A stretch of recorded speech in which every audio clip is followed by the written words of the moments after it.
going on, guys? Coach Tim here with Fit Couple Coaching, and today in this video we're going to go over what it looks like to train legs in a very optimum, efficient, and powerful way. So stay tuned because this video is going to answer a lot of questions about how you should train legs if you want to grow muscle, if you want to burn body fat, and you want to do it in the most time efficient, effective way possible. Stay tuned. All right, so before we get into the nuts and bolts of how I actually go through my leg training session, I want to talk about one thing that I find to be the most important thing to conceptualize, or at least internalize, with your training sessions. And notice I say training session, I don't say the word workout. And here's the main core fundamental principle that I want to get across, is there is a massive difference between working out and training. And that difference is pretty simple, but it's massive. The main difference, working out is for the sake of burning calories. It is for exercise. There's nothing wrong with that, but that is not training. Training is something that is measurable and progressible. So in order for us to train, we need to have a plan. We need to know what the goal of our training session is, the goal of why are we working out in the first place. In this context, it is to gain strength, gain muscle, lose body fat. So we have some variable to measure. And if we can measure that variable, then we can intentionally progress from week to week. If we don't have an intention, if we don't have a plan, if we aren't measuring our progress, AKA, are we lifting more weight? Are we lifting more weight for more repetitions? Are we doing it with better execution and better form?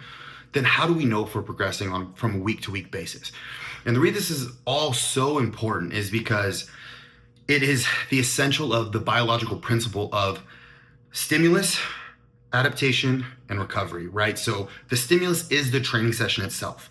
That is the impetus for change. But then we have to go through this recovery adaptation cycle, meaning our body recovers and then it adapts by becoming stronger, more muscular, etc. But the only way that happens is if we give our body a novel stimulus, meaning something that it is not used to, in order for it to effectively respond to that stress by becoming stronger and more muscular, having better strength and more endurance, etc. So that is the main principle that I want to knock home before we get into the nuts and bolts of this training video. I want to give it just a simple outline of what the workout was. Now, as we roll through these videos, you're going to notice there are only a few clips, right? On paper, this is not going to seem like a lot. However, I promise you, if you execute it the way that I'm going to walk you through, it will absolutely wreck your legs, for one. But two, it is more than enough stimulus to make your quads, your glutes, your hamstrings, and even your calves grow and get stronger, by the way. So notice within the clips, or you will notice within the clips, that these are just my working sets. And how I personally define working sets is a working set is something taken to, or a set taken to, concentric mechanical failure, meaning I can no longer do another good repetition with good form. There also are a bunch of, I would call them intensity techniques. You'll see a couple in this video. The first one will be what's called a rest pause set, and we'll go over that later. The second few that you'll see are what are called lengthened partials, where I do those just to drive a little bit more stimulus into the muscle. But note, all of these are just the working sets. Make sure to do as many warm-up sets, building your weight up to the working weight that you would have before you just jump straight into your top weights. That is just for injury. Now, walking through the actual session, pretty simple, right? Going to the gym, I did my warm-up. I generally always do 5 to 6 minutes of just light walking on the treadmill just to get the blood kind of pumping. Plus, I'm always trying to shoot for a step goal for the day, so it helps me hit that goal. Second, I do a little active warm-up. None of that is shown, but that's just me opening up these old man hips and making sure my knees are happy before I get attacking the workout. Now, the first exercise that I did, actually, I did not film because I just couldn't really get a good angle of it, but it was just a lying hamstring curl. I worked up to 3 pretty hard sets of lying hamstring curls. I am a big believer before doing any squatting pattern in getting the hamstrings not just warmed up, but actually exhaust those suckers, pump them full of blood. They almost act as like knee savers when you go into that squat position. If you think about like a catcher in baseball, they always wear those like knee pads underneath their knees, and it really helps when they're in that nice deep squat position. It really helps with the knees. I found the same thing to be true with my squatting patterns. So my first movement almost always is going to be a leg curl variation. Today it was a line curl, but sometimes I'll do the seated curl.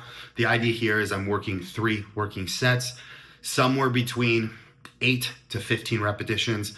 On that last set, I do generally do something fun like I did yesterday. I will do some lengthened partials at the very end of my last set, meaning my legs are fully straight. I can't do another full rep, but I'm gonna knock out as many little partials in that stretch position as I can until my hamstrings just scream, I'm done. By that point, I'm moving on to my next exercise, which you will see all of them from here on out. The first movement was a pendulum squat, and this is an Atlantis pendulum squat, and these are heavy son of a guns. This is my meat and potato stuff, so I am trying to load the movement as heavy as I can with good form, obviously, and good tempo and execution. I did 3 working sets of pendulum squat, followed by the Cybex leg press. And this is actually more like a hip press, if you will. But I just love this movement. It's really, really quad dominant. And you're able to push a lot of weight. On this movement, you'll see this is where I did the rest pause set. I did 3 working sets there.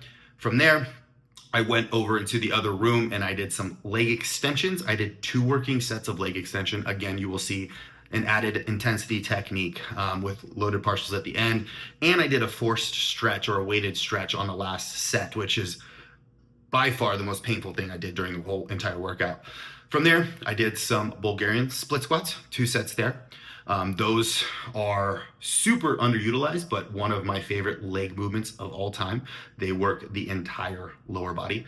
And then after that, I finished with hyperextensions. I used some band for tension. All right, so exercise 2, remember we did the hamstring curls right before this. So this is the first and then I major finished meat with and some potato donkey movement of the day. This which is the a Arsenal cool machine that a lot of gyms don't have. I know, You can sub out standing leg, this is Arsenal. Sorry, Totally standing machine. calf press instead. But this is the or first even a compound seated movement calf that I'm press. going But the to idea do was I with. wanted to finish with first calves, 2 sets are loading because sets. no set of legs Within is these complete sets, my without a goal nice is set very of simple. calves. Form needs to be there.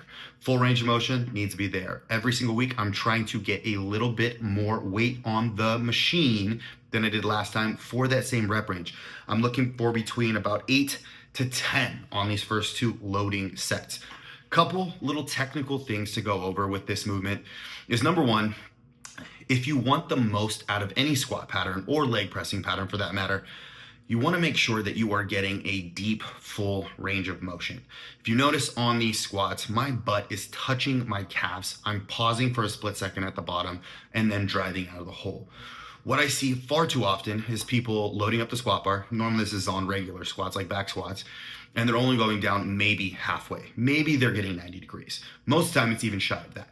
Well, the problem with that is, number 1, you can add a lot more weight doing that, for sure. You're gonna be able to use a lot more weight on the bar, but it's not necessarily just about the weight on the bar.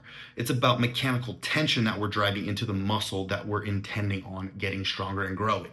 Namely, for this movement, it's gonna be the quadriceps, so that big thigh muscle in the front. The thigh muscle specifically, and well, most muscles in general, but the thigh muscle specifically responds really well to a deep stretch under a load.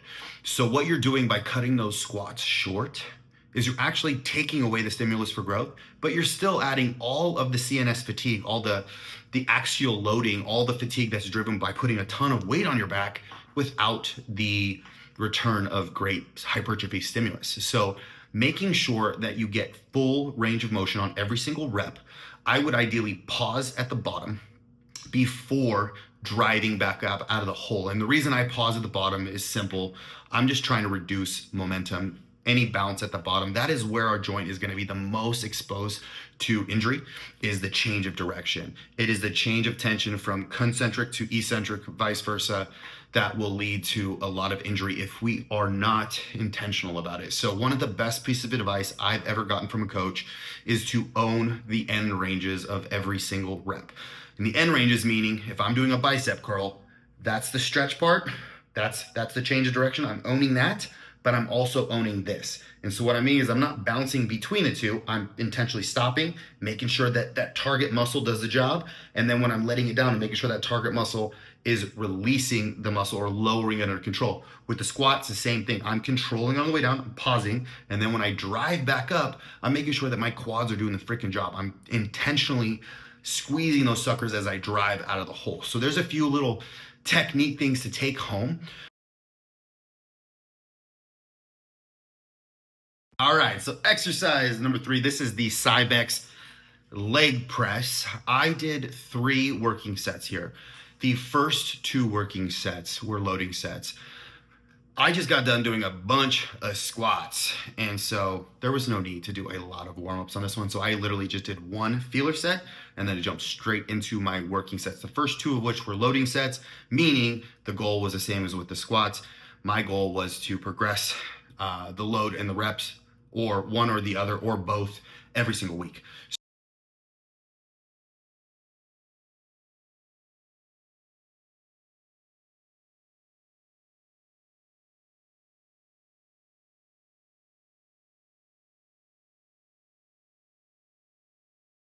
Fun rest pause set. And this one, honestly, it could have been the whole freaking leg press by itself. What a rest pause set is, it is a set that you pick a weight that you can probably get between 12 to 15 reps. This is my favorite rep range to do for legs when it comes to rest pause. And what you want to do is you want to push that set as hard as you can all the way to concentric failure. So you can't do any more reps with good form. You rack the weight, you take 15 deep breaths. Once you take those 15 deep breaths, which comes out to about 20 to 25 seconds, you're going to resume the set. You're going to do that again. You're going to push it as many times as you can with good form to failure. Then you're going to rack it again, take 15 more breaths, and then do that one more time. So effectively, like for me, I got around 13 or 14 on the first one, 4 to 5 on the second one, and about 3 to 4 on the third one. I'm able to get way more volume and way more intensity within that single set than I could if I just stopped after the first cluster. And the reason this is so important is because the last several reps, probably about 4 reps and beyond, when you become or come close to failure, it's proximity to failure. So the closer you get to failure, the more hypertrophic they become, meaning the more stimulus they give the body for growth. So the cool thing about rest pause is we're able to actually spend more time per set around failure. All right, so the next couple exercises I'm gonna do in sequence. The first one is good old leg extensions. And what you'll notice is I'm using a Prime leg extension machine. And the beauty of the Prime pieces is that they allow you to bias different parts of the range of motion. Now, my legs are pretty cooked at this point, specifically my quads. However, there's always a little bit more juice in the lengthened phase of the movement. So if you think about this, when you're doing a leg extension, you almost never fail at the bottom. You can always almost get it up like halfway, and then it's like struggling to get to the top. That's because we are always weaker at the top than we are at the bottom. The beauty of the Prime is that if you notice the way that I have the plates loaded, I'm actually loading where it's harder at the bottom, and then the weight actually drops off as I move through the range of motion to more accurately mimic the strength curve of my quad. This is the way to squeeze the last little bit of juice out of those quads. So I did 2 working sets here, both between about 12 to 15 repetitions.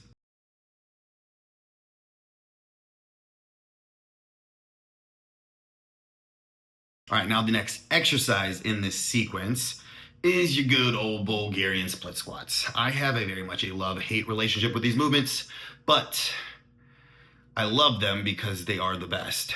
I hate them because they hurt the most. They challenge wherever you're weak. So for me, I always want to make sure I'm doing at least one single leg movement in every one of my leg sessions because I do not want to develop any imbalances left to right. But what I have found that when I get really good at Bulgarian split squats, everything else just tends to get better. And yes, it probably has to do with my adductor strength, my abducting strength, so your glute medius, any of the other external rotators that I have within your hip, making sure that those are all really strong as well.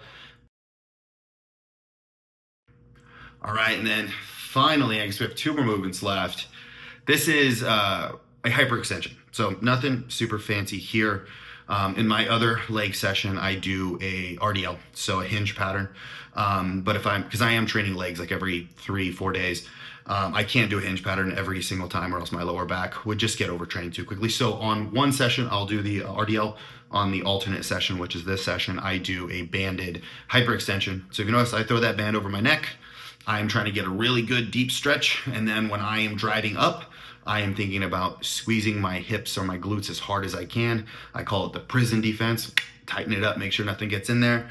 and then controlling it back down. The band will really reinforce that lockout at the top, which really helps with that deep, hard contraction. I'm doing 3 sets here, somewhere between that 12 to 15 rep range. On the last one, I will dump the band and finish off with as many reps as I can with my body weight.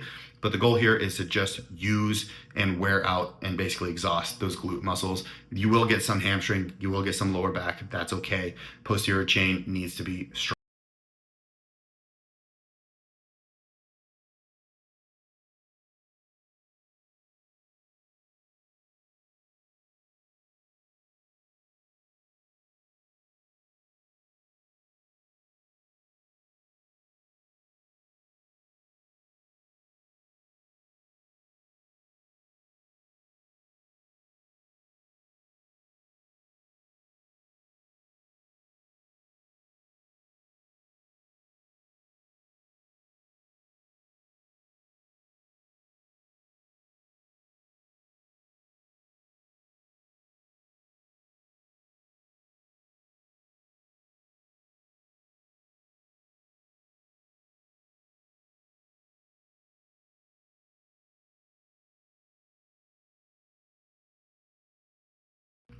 And guys, that wraps up the leg session. So I want you guys to give this a shot. Tell me what you guys think. This one is one of my favorite ones that I have put together in the last several years, and I absolutely love this leg session, and it has actually made a huge difference in my leg development, strength as well as muscularity. So give it a shot, you guys. Let me know what you think. Comment below. I would love to hear what your favorite leg exercise is, and maybe some nasty like torture intensity techniques that you guys have.